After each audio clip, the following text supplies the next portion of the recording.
Shrewd Manager Christianity's position. Each facet of the shroud looks real.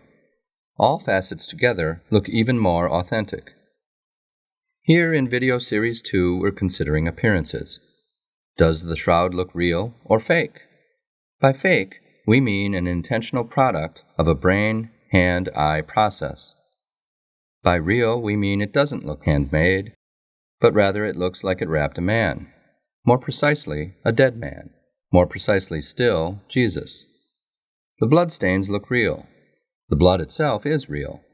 Tests confirm the stains are exudates of wounds, that is, blood in the process of clotting. The shroud contains a wide variety of bloodstains.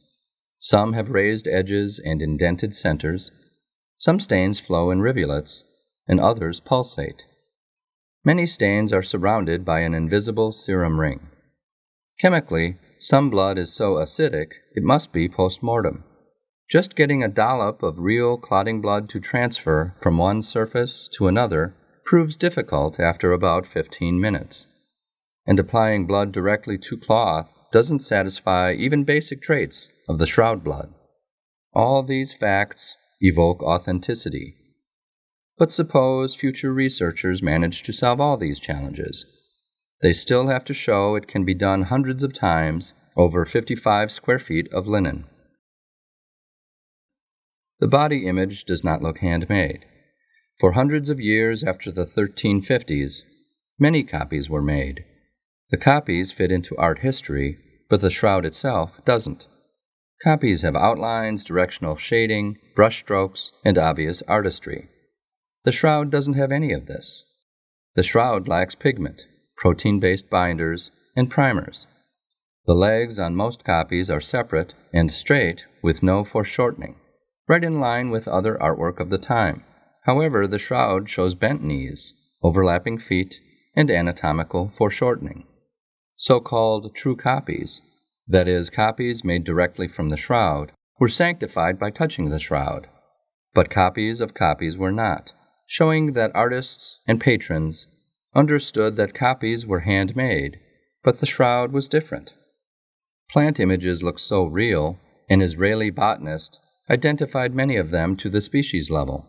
He identified plants indigenous to Jerusalem that bloom at Passover, the place and season of Jesus' crucifixion.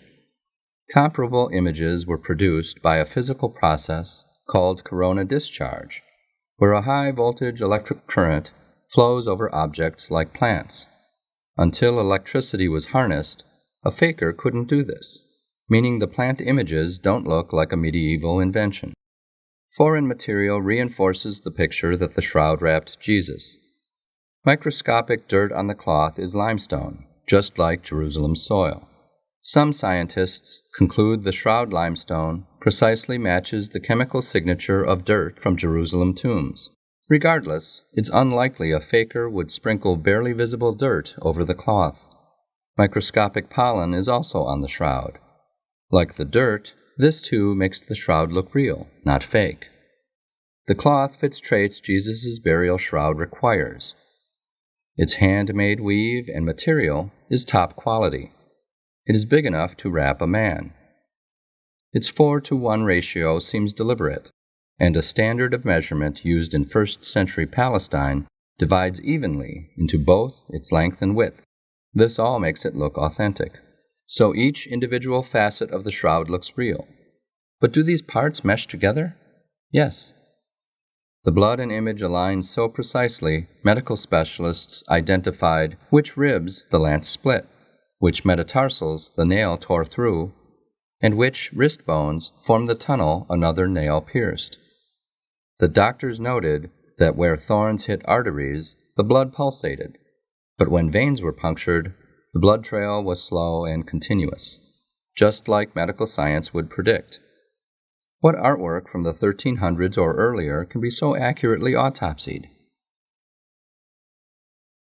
When we add the cloth to the mix, we literally add a third dimension to our study.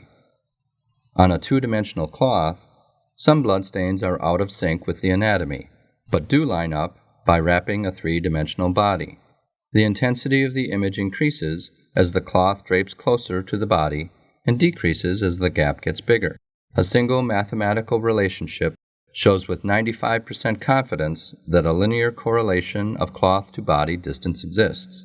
This fact explains what many call the shroud's 3D information. This is not normal for artwork. In photos, the blood is dark, and in negatives, it is light, and vice versa. This is typical for virtually all photographed objects. Oddly, though, the body image is the opposite, behaving almost like a photonegative itself. This is not normal for artwork. The correlation of the plant and body images suggests the cloth wrapped a real body adorned with real plants. Along the face, the image disappears where the plants appear, as if plants block the formation of the body image. Coupled with the corona discharge mechanism, this may hint at how the body image formed. Last, we add the dirt and pollen. The dirt is not present throughout the entire cloth, but localized on the feet, nose, and left knee, which makes sense if the cloth wrapped Jesus. The pollen appears to match some of the plants, although not all experts agree. All of this is overwhelming evidence that the shroud looks real. But does it look real because it is real, or because someone contrived it to look real? If contrived, can we build a coherent profile of the faker? Would such a faker explain all the evidence? We'll answer these questions in Series 3.